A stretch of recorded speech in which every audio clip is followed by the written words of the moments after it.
So, John, how does the coffee in Bronte in Sydney compare to St Kilda Road, Melbourne? Well, Tass, I'm a matcha drinker, so I like A matcha drinker? Matcha latte, skim milk matcha latte. Where did you learn to drink matcha latte? See, matcha they believe is anti-cancer, is cancer fighting, has more energy in it, etc., without the massive hit of caffeine. Right. So they reckon it's a better drink to drink. Look, to tell you the truth, I can't really pick. I just don't have the palate. Great political answer. I don't have the palate. Great political answer. Thanks. Hey, John, good to see you in Melbourne again. Good to be here, Tass. Enjoying the beautiful weather in glorious Melbourne. What a day, probably about 32 degrees. Perfect day to run the tan down here. Who would have thought, huh? Yep, and we're in the beautiful part on St Kilda Road. We're going to talk a little commercial property about St Kilda Road today. Before we do that, tell us a little bit about your role and the company and what you do. Tass, I'm the National Operations and Risk Manager for CivicMJD Valuations. We're a national firm that do valuations all over Australia. We cover top-end residential and any commercial, but our specialty is specialised assets, such as a building like this. Service stations, self-storage, that sort of thing. Childcare, the assets that are difficult. So one of the things I wanted to speak to you about, John, is you spend you spend a lot of time looking at offices across Melbourne, suburban offices, and also inner city offices. Can you tell us maybe some of the trends that are happening that you're seeing? The big trend at the moment is that the market's starting to get a little bit of buoyancy, especially in the A-grade office space. Areas around Collins, Burke Street are coming back as people come back into the market. People are moving back away from being at home. People are sick of being at home. They want to work in an atmosphere. But they're looking to work in a better atmosphere where it's a quality building, where it's energy rated, where there are amenities and close to services like gyms, transport, etc. Melbourne increased in the last quarter of 24 in that A-grade office space. We're seeing the market tighten, but the vacancy factor is still about 14-15%. It's the B-grade stock that we're going to have a chat about today. So, John, in terms of suburban offices across Melbourne, what are you seeing in terms of the rentals, the price of rentals per square metre? Tass, when we look back this way into the Melbourne CBD, we're seeing the rents hold up, but there are long periods of let up where they're rent-free. So anyone who's looking to get into the market will get a rent-free period. Probably the rates have gone down since the peak of the market, probably which was 2020, by about 14-15%. But the real worry is the B-grade stock. If we look this way, up towards St Kilda Road, we will see massive drops in rent, maybe up to 50-60% in some cases. Wow. And a lot of this is due to the land tax that the Victorian government's put on the owners of buildings. You know, we've changed since COVID, Tass. You know, Victoria's probably had the hardest part during lockdown, where people are now wanting to work out of home rather than work out of an office. That trend's got to change. And I actually think the Victorian government have got to do something about it. The New South Wales government have people going back into the office at least 4 days a week at the moment. So you can see Premier Mims has changed his mindset.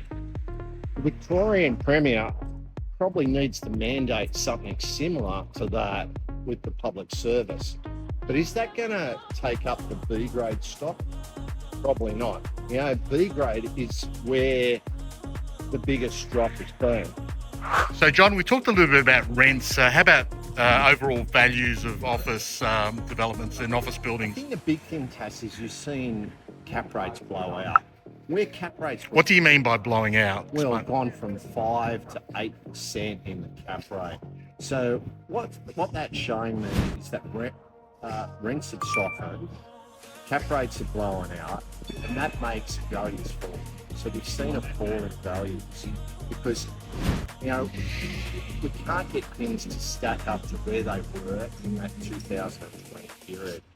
We're really looking at a city that's rebuilding. And I think at the moment, if I was an investor in Melbourne, I'd really want to get in. You know, down here in St Kilda Road, why isn't somebody looking to buy a building and convert it to residential? We've got a residential crisis at the moment. And we've seen that happen in an area like North Sydney, in Sydney, where the trend has been to get in, convert the building and sell it. So we noticed a lot of that, John, in the early 90s and the late 80s, early 90s, mid 90s. Why do you think it's not as popular nowadays?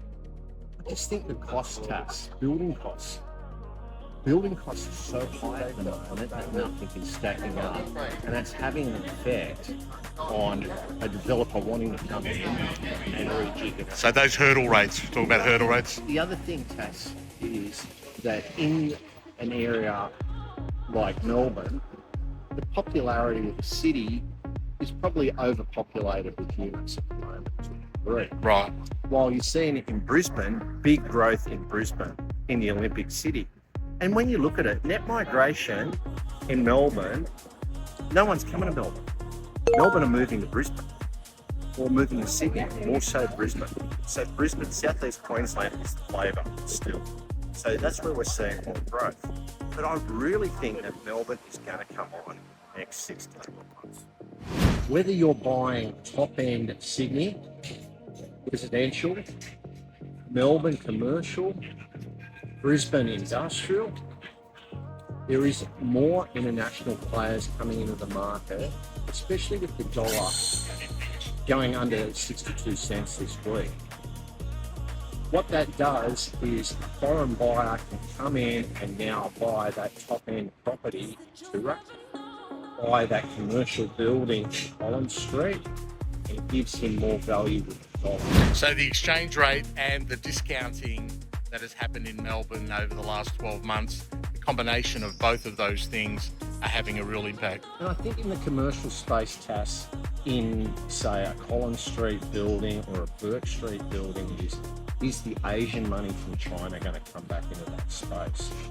Or are we going to be dominated by American money coming in overseas? At the moment, we are seeing American investment come into Australia, but will the Chinese investment die up? That'll be the interesting thing that happen in the next 3 months, especially for the tariff. Excellent. Thanks, John. John, before we have a coffee and talk further, I just want to finish off by asking you a valuation question. So what's the impact on valuations at the moment with a lot of the taxes that have been imposed on property by the state government? What impact is that having? Well, it's had a negative impact, but I think one of the big things, it's had a real negative impact, I should say, Tass. One of the big things that a valuer now needs to address is ESG within a building. We need to know that a building is environmentally sound. You know, dated buildings need to be brought up to date with their for their energy ratings, and this is a huge piece, because if you look at a big firm, I'm going to say a top 10 Australian company, they have an ESG set. They will not take an ESG building that hasn't got under a 5-star rating for their accommodation. That's with government departments as well. So you're seeing a lesser demand for secondary stock unless the building's been modernised. So there's a discount, heavy discount Massive. for non-5-star rated. Non-star, Right. 5-star. And then, of course, to bring it up to standard, it's quite So significant. we significant both cost. used to work at NAB. NAB need an energy efficient building to suit their criteria. Ah, I see. What did you call this again, John? Matcha latte. Matcha latte. Cheers. Skim Tass for your white Skim. wine. Okay.